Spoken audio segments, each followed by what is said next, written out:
Good morning. Happy Monday, everyone. My name is James Hongs. I'm the founder of telehealthtoday.net. Today is Monday, August 12th, 2024. And as you know, we are always going to bring you someone different and unique and different specialists that might help or improve your life, well-being, or financially any way possible.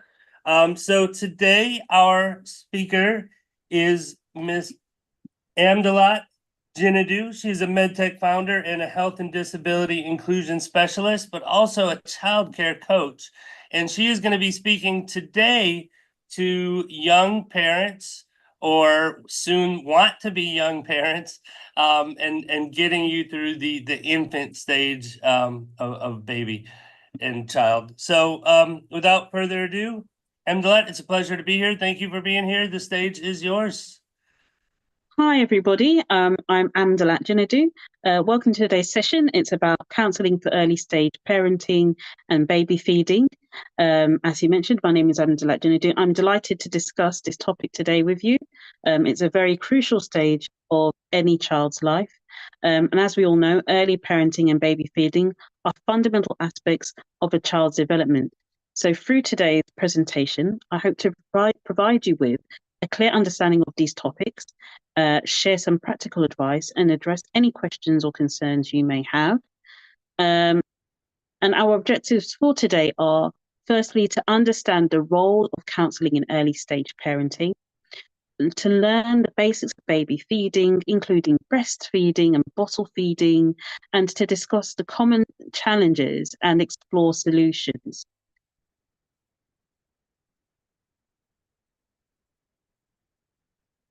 So, the importance of early parenting. Okay, so let's start by discussing the importance of early parenting according to the NHS and according to organizations like the World Health Organization and UNICEF.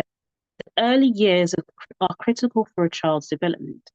During this time, children form the foundation for their emotional, social, and cognitive growth. Early parenting sets the stage for lifelong health and well being. Some of the key aspects of early parenting include bonding and attachment. So, forming a strong emotional bond with your child is crucial. This bond helps to develop trust and security, which are the building blocks of healthy relationships later on in life. Creating a nurturing environment. So, a safe, loving, and stimulating environment helps children to explore, learn, and develop. Establishing routines and consistency. So, routines provide children with a sense of security and predictability, which is essential for their emotional development. So, the NHS and the Lesh League emphasize that supported early parenting practices can lead to better outcomes in terms of the child's physical and mental health, academic success, and social relationships. So, what is the role of counselling in early parenting? Becoming a parent is a life changing experience and it comes with its own set of challenges. Counselling offers invaluable support during this period. The NHS and UNICEF recognise the importance of counselling in helping new parents manage the stress and anxiety that can accompany early parenting. So, counselling provides support and guidance. It helps parents navigate the emotional and practical aspects of parenting, stress management. So, counsellors can offer techniques for managing stress, which is crucial for both the parent's well-being and the child's development. Enhanced communication. So, counselling encourages open and healthy communication between parents, which is essential for a stable and supportive family environment. The NHS service, so that's in the UK, and the public health services in the US, and other organisations we can also refer to like UNICEF or the Lesh League. Um, um, oftentimes recommend, and public health services will offer, health visiting and perinatal mental health teams. And these services often provide access to counselling for new parents, highlighting the importance of mental health support during the early stages of parenting.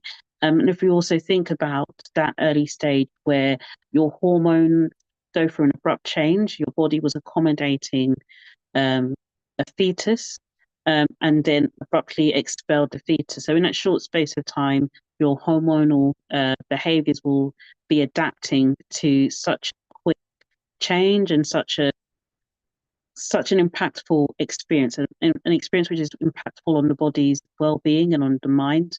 And so it's dealing with all these changes along with the external stress of dealing with that early stage of parenting where it can be a very tiring and very busy and very isolating experience.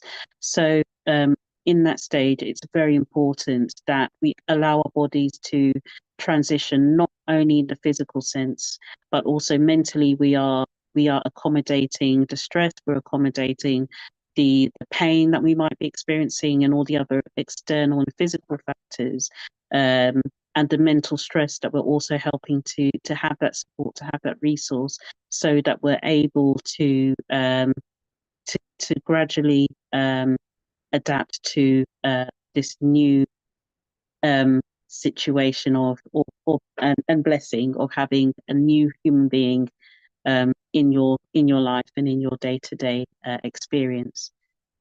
So we now want to discuss understanding baby feeding. Feeding your baby is one of the most important responsibilities of early parenting. The choices you make about baby feeding can have a lasting impact on your child's health and development. There are two primary feeding options. So the first option in the early stage for your newborn would be breastfeeding. And this is widely recommended as the best option for babies. So the NHS, UNICEF, World Health Organization, recommend exclusive breastfeeding for the first 6 months of a baby's life. And so it can help with bonding and development, and also has a lot of antibodies that are very important for internal health and well-being, for fighting infections and illnesses. Okay, so bottle feeding or formula feeding. While breastfeeding is preferred, formula feeding is a safe and healthy alternative for those who cannot or choose not to breastfeed. Feeding your baby the right way is essential for their growth and development, and the NHS also provides detailed guidelines to support parents in making informed choices about baby feeding. And then in terms of global resources, because that's more to do with the UK, there are various charities that offer information. So as mentioned, there's the World Health Organization, or the well-known Lelesh League provides a plethora of information on early parenting and early feeding. Along with UNICEF is another resource that can help. And these information and reports and research and advice are readily available online. And then you have, which can come with cost, NCT and parenting groups that may also offer advice. And in terms of communal structures, the UK, we have things like councils, and sometimes they offer resources and support for that early stage, including workshops and parenting groups. And I'm sure in America, there's also antenatal and postnatal groups for parents to meet other parents and to get advice and to attend workshops. So now we'll move on to the next slide, which is breastfeeding, its benefits and the techniques. Okay, so let's dive deeper into breastfeeding. Okay, so the World Health Organization strongly advocates for breastfeeding due to its numerous benefits. So according to NHS, according to UNICEF, and according to Lelesh League, breast milk provides all the nutrients your baby needs for healthy growth and development. It contains antibodies that help protect your baby from infections and illnesses. Breastfeeding also lowers the risk of breast and ovarian cancer for mothers and can help with weight loss and um, during that postpartum period. However, breastfeeding is not always easy, and many mothers experience challenges. Some key techniques to ensure successful breastfeeding include the first, and I guess quite obvious one, would be making sure the baby is taken to the breast and is in the right position. So proper latching, ensuring your baby latches onto the breast correctly. It's crucial to avoid issues like nipple confusion, nipple pain, blocked milk ducts, which can lead to engorged breasts, and other infections such as oral thrush or nipple thrush. And just ensuring that they get, and it also ensures that they get enough milk and that they're being properly hydrated. Positioning. So another issue is positioning. So not just the positioning of the head and the mouth, but we're also looking at the entire body. It's important to hold your baby close to your body with their head, shoulders, and hips in a straight line to make breastfeeding more comfortable. Feeding frequency. So newborns often need to be fed 8 to 12 times in 24 hours, especially in the first few weeks. And if challenges arise, such as sore nipples or latching difficulties, it's important to seek help early. Don't wait until the last minute. Don't feel like you're a nuisance. Be prepared to be uncomfortable if it makes you uncomfortable. If you're worried about your child, always express your worries to specialists. The public health services overseas and in the UK offer support through health visitors, midwives, and breastfeeding support groups. And I think breastfeeding support groups are very important so that parents, mothers feel supported, feel like they have people going through the same thing. It motivates you, it keeps you going, and you have other people to provide that peer-to-peer support. And then you also have access to your midwives and health visitors as well. But I think it's important to not feel isolated as much as you can in this digital age. I think breastfeeding support groups are also available online as well as offline, but I think it's always good to be around the community. Counselling. So breastfeeding counselling is an essential service that provides support and encouragement to new mothers. Public health services like the NHS recognise that breastfeeding can be challenging and access to counselling can make a significant difference. Common concerns that breastfeeding counselling addresses include milk supply issues. So whether it's concerns about too much or too little milk, counselling can provide strategies to regulate supply. Pain and discomfort. So addressing sore nipples, engorgement, and other physical discomforts, such as cracked nipples. Societal pressures. So navigating societal attitudes towards breastfeeding in public, understanding what your rights are as a breastfeeding mother. So it could be in employment. You want to continue breastfeeding. Does your employer provide a creche? Does your employer allow you to express milk at work? Do you feel comfortable doing that? How do you advocate for yourself or access the right support if you feel like you're being mistreated due to the fact that you're breastfeeding parent, whether it's in a public place or in a professional environment? And professional help from lactation consultants who are often available through public health services and community services can be invaluable in resolving those issues and ensuring a positive breastfeeding experience. So now let's move on to bottle feeding. Bottle feeding, when and how? Okay, so while breastfeeding is highly recommended, there are circumstances where bottle feeding may be necessary or preferred. The NHS and other public services offer guidance on safe and effective bottle feeding practices. And one of the key points I'd like to make here is with regards to UNICEF, and the UN is that they have the Baby Friendly Initiative, which we have in the UK and overseas, and that's to encourage parents to feel comfortable with whatever choice they choose, whether it's to breastfeed or to bottle feed. Parents should feel like they can do that, they're supported, and that they are being a good and responsible parent, because there's many different reasons why a parent would opt for breast and bottle feeding. A person shouldn't feel ashamed of how they choose to raise their child in these fair and healthy choices. And so let's move on to the next point, and that's the key considerations. So choosing the right formula is very important. There are various types of formulas available, and it's important to choose the one that meets your baby's nutritional needs. And there's also ones that accommodate dietary issues. So it could be issues like lactose intolerance.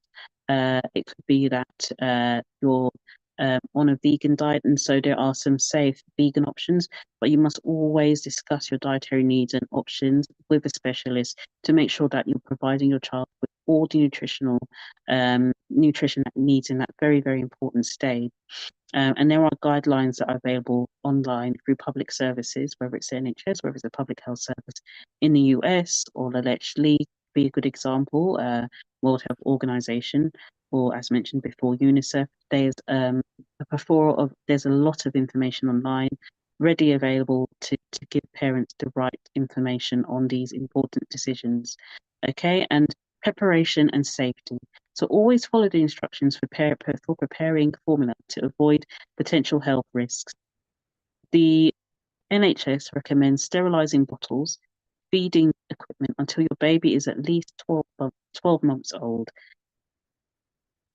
Feeding techniques is another important area to discuss, and that's that we need to make sure that we have the right techniques to optimize the feed for the baby.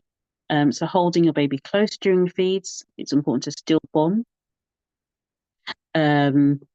Make sure that the bottle is tilted so that the teat is always full, and pace the feeding to mimic the flow of breastfeeding. So that way we're still simulating a breast and bottle feed. I have a question here, so I'm just going to take a look.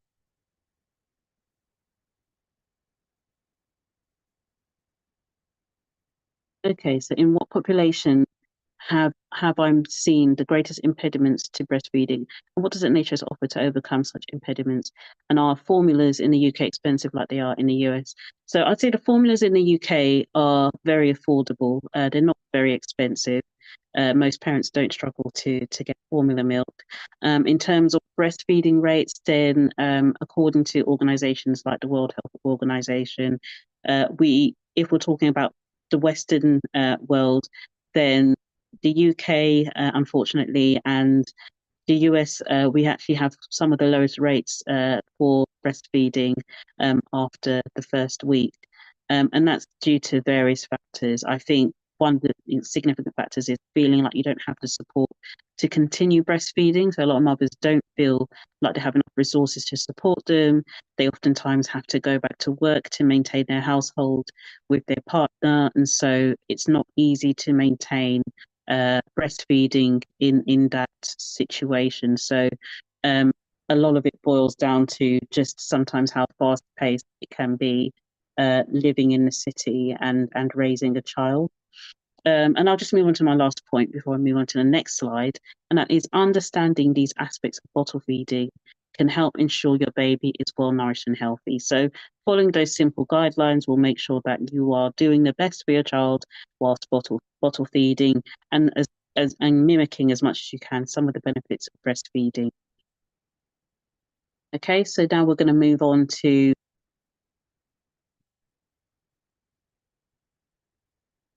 solid feeds, so introducing solid feeds. Okay, as your baby grows, they'll eventually need more than just milk. So the NHS and other public services, as mentioned previously, recommend introducing solid foods around 6 months of age. So this is a crucial step in your baby's development, as it helps them to learn about different tastes and textures and provides additional nutrients. So signs your baby is ready for solid feeds. So we have some lovely little signs like sitting up and holding their head steady, coordinating their eyes and hands and mouth to pick up food and put it in their mouth. And sometimes you'll see babies doing it all the time, where they'll pick up a toy, they'll pick up something they found, and they'll put it in their mouth because they're curious about experiencing different things in the world. And sometimes that's how they understand what certain things are, and get to be familiar with the world around them. So showing an interest in food and reaching out for it. Okay, so when starting solids, begin with simple single ingredient foods such as pureed vegetables or fruits. Gradually introduce a variety of foods and keep an eye out for any signs of allergies, which can include rashes, vomiting, or difficulty breathing. And obviously, with difficulty breathing, that requires emergency support right away. The NHS provides comprehensive advice on the safe introduction of solid foods. Okay, and if you feel like your child might be having an allergic reaction, then also, seek medical advice urgently. Okay, and so now we're going to look at the common feeding challenges. So feeding your baby is not always straightforward. Many parents encounter challenges along the way, which is typical with anything in life. So according to the NHS, some of the most common feeding issues include colic and reflux, and these can cause your baby to be fussy, uncomfortable after feeding. The baby tends to cry a lot. Managing these conditions oftentimes involves adjusting feeding techniques or schedules, and in some cases, medication may also be necessary. So in terms of other common problems, one of them, as mentioned before, are food allergies.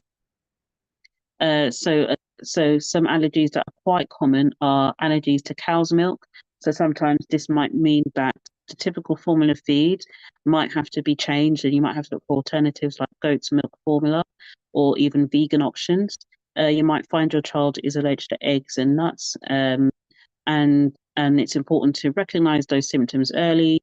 Go to a specialist, go to your doctor, midwife, let them know you think your child has an allergy, and they can refer to the appropriate service, and they can do some tests to understand what those allergies are. And I think it's a lot easier to spot those things early because you're just introducing foods at that point. So it'll be easy to eliminate things and understand what your child likes and dislikes and might have an allergy to. Another common problem with young babies and also children in general sometimes is picky eating. So as children grow, they may become selective about what they eat. Public health specialists advise offering a variety of foods repeatedly, as it can take several attempts before a child accepts a new food. And that's important to ensure your child appreciates a healthy diet, that we do create that idea of discipline early on in terms of dietary needs. So if these challenges become overwhelming, it's important to seek help. And there's various free services available over in the UK and also in the US that offer resources and support for managing feeding issues effectively. So over in the UK, we have NHS.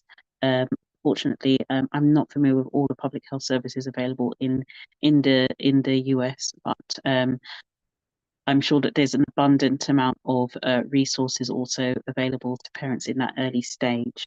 So slide 10, we're going to be looking at support systems for new parents. Okay, so parenting can be very overwhelming, and having a support system in place is very, very important. Public health services like the NHS emphasize the importance of building a network of support that includes family and friends. Having a reliable support system can provide practical help and emotional reassurance. Parenting groups, I think parenting groups are important, especially if you're living far away from your parents, or you might find that you're more isolated. It's important to try to access other people through support groups like parenting groups, where you'll meet parents in a similar situation to yourself. And these groups offer a sense of community which is very important for your mental health and well-being, to feel like you belong, and the opportunity to share experiences with others going through similar challenges.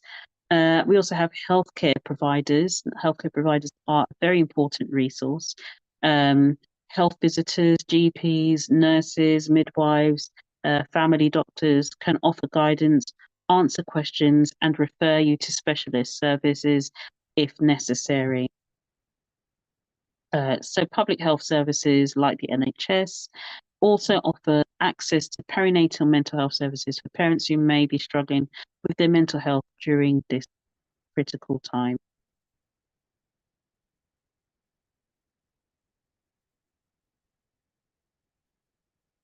So self-care for parents, okay? So it's easy to become so overwhelmed and so busy as parents that we sometimes, very oftentimes, even after that early stage of parenting, we forget to take care of ourselves, and look after our own selves and our own well-being. Self-care is not a luxury, despite what you might see on social media. It's a necessity, so make sure that you're parenting effectively.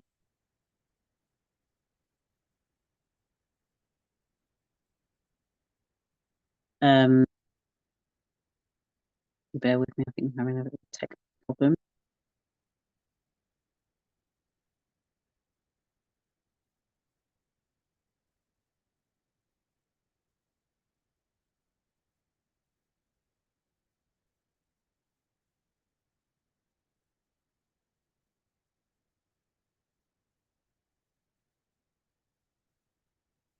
So some of the strategies that we can include um, are managing stress. So being able to effectively manage your stress by using techniques such as mindfulness, exercise, and talking to a friend or counselor can help. Um, Time management, so being organized, prioritizing tasks and setting realistic goals can make daily routines more manageable. Um, and also not beating yourself up if you fail to do certain tasks, especially in those first few weeks. It can be very difficult to keep up with some of the care routines that we would normally have had before. Um, Asking for help, don't hesitate to reach out to others when you need support, whether it's for childcare, household chores, or simply having someone to talk to. Um, Taking care of your own well-being is very important, not only for you, but also for your ability to take care of your child. So being in a good, healthy condition is only going to make you a better parent, a parent that's stronger, a parent that can be more resilient and really be the support that your child would need. And then if we move on to case study examples, so um, so a real life case study of early parenting challenge. And so my own personal experience, I guess, can be a real example of early parenting challenges. So in the first year of my second child that was born, I experienced health issues that resulted in hospitalization and paralysis. And I was very, very, very worried at that time about how I would continue breastfeeding, because up until that point, my child was exclusively breastfed. So how did we manage the transition due to some health problems I had? I accessed the resources that were available to me. So I accessed my doctors, I accessed family and friends. So I had my support network there that were available to assist me. I spoke to specialists on how we could transition a child that was exclusively breastfed onto being exclusively bottle fed, because unfortunately I wasn't able to continue. And we created a plan of how to gradually wean the child onto a bottle. It did take a lot of commitment, but we did eventually resolve the matter. Um, and what I learned from that it's important when you have problems to speak to your specialist. Don't feel shy to let them know about the problems you're facing. Um, reach out to family or friends. Don't isolate yourself. If you don't have access to family or friends, then it's also good to get into a community. So whether it's a mother's forum or breastfeeding forum online or offline, and find people there that might provide peer-to-peer support, might also be able to provide you with their own life experiences that might be similar to what you're going through. And also always double check advice that you get online. Everything needs to be vetted. There's a problem with misinformation online at the moment, and it's very important that whatever advice that you get, that you always also seek the support of your specialist, your doctor, and your midwife. And you will have good results that would show you're able to effectively provide your child with that nutritional development in those early stages.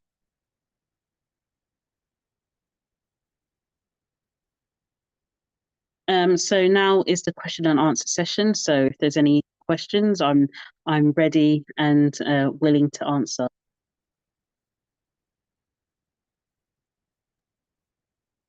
I have a few. Thank you for the presentation. It was good. Thank you. Yeah, and I'm going to start with maybe an easy one. What would you, besides a ton of emotional support for their girlfriends or their wives, what advice would you give to men to support a woman going through this process? Or what would you have to say to them? So I'd say what was so when I speak to parents and when I think back to my own experience, what meant the most to me was having somebody there that was flexible, that was willing to help you at difficult times.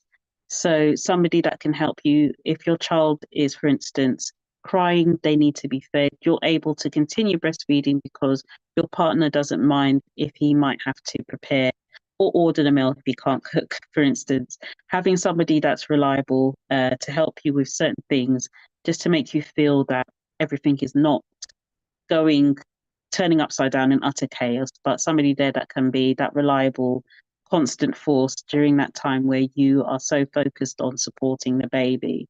I think having a partner who can help with some of the chores is very important because it can be very exhausting and very draining experience.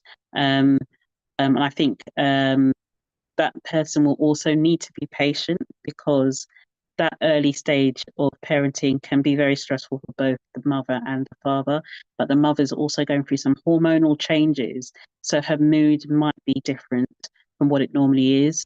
So being there to emotionally support your partner as well during that difficult time, and not feeling as though you are excluded. Uh, it's because there's some fathers that might feel left out. I think those fathers should also join parenting groups themselves because there's a lot of father groups for those early stages, bonding with fathers, sharing their own experience. I think it's important so that they can understand that this is a shared experience as well. And I think that way, that would be a very important way to help create, I guess, a mindful household where people are in tune with each other's stresses. And alongside that, to create a mindful household, I think it's important that despite the tiredness, despite the stress, that both parents are patient with each other and communicate with each other, talk to each other, let each other know how they're feeling and, what their difficulties are, what they're struggling with, and not expect each other to just automatically know what what each partner is feeling. I think that's important so that you're growing together and not growing away in that period of time where it can be very stressful and very tiring. That's good. That's good. Thank you. My next question, and actually the person that put the question in the chat, Dimitri, is with us. He is a nutritionist. So my next question is diet. When someone consults with you, how much of the advice you give them is dietary or nutrition based? Because I know like a woman that really drains different vitamins and minerals or whatnot so yeah, how much does nutrition play a part in what you do in diet? So nutrition is very important, not only in terms of what you're going to feed the child, because in terms of that aspect of nutrition, then obviously that starts around 6 months when you start to introduce solid feeds. So for the mother that's breastfeeding, her nutrition is very important because it gets whatever she eats, the baby eats in that first year where she might be breastfeeding. So diet is very crucial in that early stage. And for the bottle feeding parent, diet is important for other reasons, and that's to maintain their own health and well-being, make sure they've got enough energy, make sure that they are keeping their health optimal so that their mind is focused, that their mind can be at the best it can be in that early stage. So nutrition is important for both, but for two different reasons.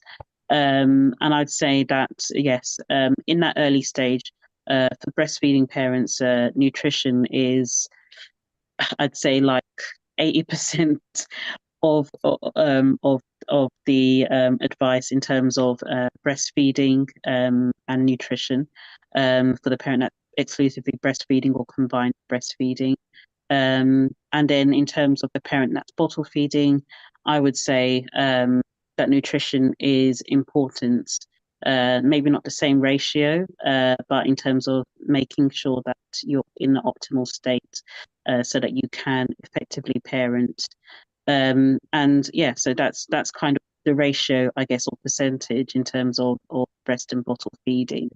I'd say about 40% for bottle feeding, 80% for breastfeeding, regardless of whether it's combined or exclusive breastfeeding. I'd say the other part of the advice, if we move away from nutrition, then looking at other factors. So we're looking at support networks, we're looking at resources that can help, products that might be able to make breast and bottle feeding easier. These are all very, very important elements if we move away from the nutritional aspect. Understanding, things that should be flagged up or signs that should be concerning so that you get the specialist support at the right stages. These are all very, very important elements of the advice that I would give. But if we're looking at specifically around nutrition and breastfeeding, then nutrition is I guess, one of the most important factors. I hope that answers the question. This is Dimitri. Mrs. Jinadu, great presentation, and your words, whatever the mother eats is what the baby eats. These are the exact words spoken by one of my professors a few years ago. Yeah. Yes. So just to paraphrase what you mentioned earlier regarding the impediments. From your experience, it's usually the fast-paced urban lifestyle and employment that are the major impediments. Am I understanding correctly? Yeah, I'd say that those are the common issues. Whether it's the UK or the US, this is a big barrier for a lot of parents as to why they can't continue, because there's so much that a mother would be doing on her own sometimes because of single parent households being quite a common scenario in a lot of societies as well. And even in the family structure, you find that the mother, unfortunately, sometimes has a lot to do, even if she's working. So it becomes very difficult to realistically continue breastfeeding in those types of scenarios. And so, yeah, it's about having more support, I guess, in order for the parent to have enough time to sit down and breastfeed regularly during the day. Thank you.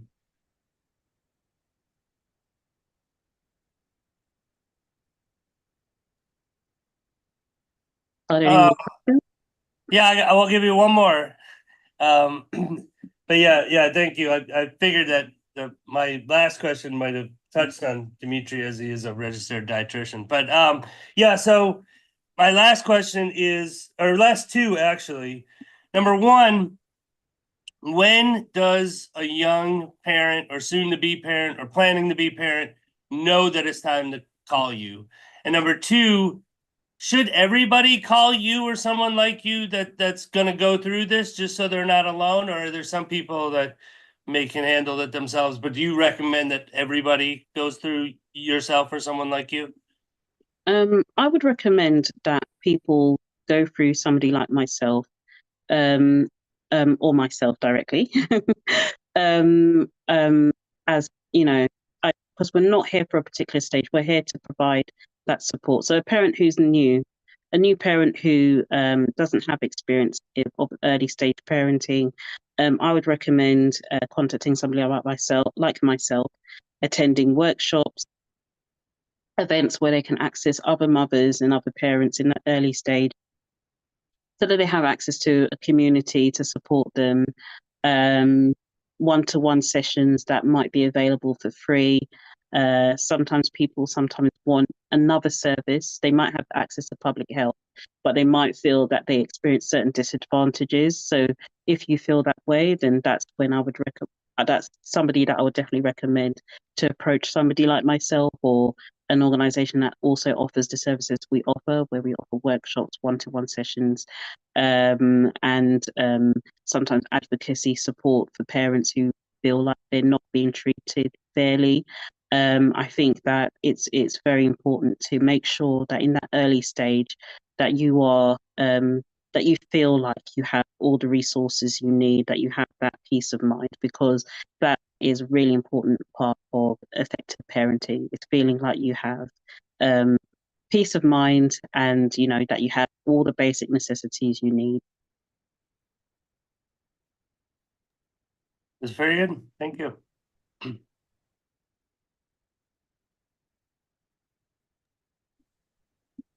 Does anyone else here have any questions?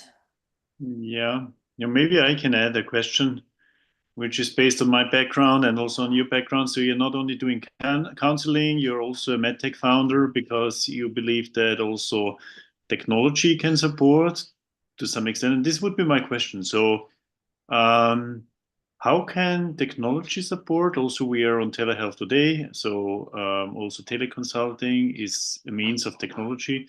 So, where do you think technology can support in this early stage feeding and also, feeding support and so on? And where are the limitations of technology? Yeah, so I think that there's a lot of technology out there to support parents. There's amazing breastfeeding devices to help with expressing breast milk, alongside, so for instance, LV being an example of a breast pump that's very popular at the moment. And then we also have other products that can help with that mechanical intervention, like wide neck feeding bottles. With the Latch, my medtech startup is currently in the process of completing a minimal viable product that we're hoping to get to market very soon to help really with combined feeding and breastfeeding, to help retrain babies that have lost their latching technique, as well as providing something that can help prevent problems like colic. And so I think that having those type of mechanical interventions are very important so that a parent can breastfeed and combine feed, and finding products out there on the market that can do that to support you is important so that you're able to to give your child the optimal nutritional support that it needs during that early stage. Additionally, we also are Lalat, we're also working on an AI application that's also to support parents in that early stage to give advice on breastfeeding and weaning and bottle feeding, and to really support parents in that early stage. And I think it's important for parents to have access to technology in order to make sure that they are having that optimal nutritional experience, especially in this day and age where we have people that complain about not having effective care sometimes by public health practitioners. So, for instance, in the UK, we have a current inquiry going on about birth trauma inquiry. And we also have parents that are included in various reports that complain about not always having effective care in that early stage, where they don't feel they're listened to, where they feel like there's certain barriers that prevent empathy from being included in the care and treatment that should be there instinctively. And I know that that's also an issue in countries like the US, where people feel that certain demographics are not always supported effectively in that early stage and might not have the same outcomes as somebody from the majority. So I think, technology is an excellent way to try and address some of those and try to reduce the negative outcomes. I do think there are limitations, and obviously those limitations are countered by the regulations in those countries. So in the US and in the UK, we have regulations around these health products to ensure that they're safe. So long as they're safe, and they meet your needs, and your midwife or your doctor approves, then you have an abundance of resources out there that meet that criteria. So what you said before is true again, right? So you need to be supported by professionals, by your midwives or your experts, at the same time, family and friends.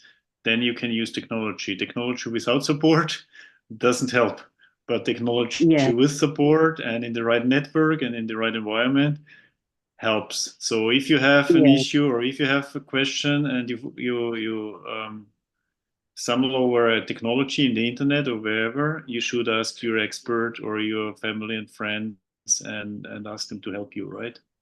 Yeah, definitely. I think that's very important. And I think when it comes to technology, the regulations are there for a reason. And I think, approaching a specialist is very important to make sure you have the right product that matches your needs and to make sure that it's safe. So whatever product you use, always, as they say, always seek the advice of your doctor or specialist to make sure that it's the right product for you and your child. Or maybe more than one expert, right? To get a second opinion. I want to add that. Yeah. Right. And also, once you've found that the product is safe, there's lots of safe products out there. Also, family and friends sometimes recommend things that they've used before. So that support network is always a very important thing to have, because whether it's family or whether you're part of a community of parents, whether it's online or offline, those resources are also helpful to understand what parents are saying, what parents are finding helpful when you're looking up products that might be suitable for your needs and for your child's needs. Yeah, thank you.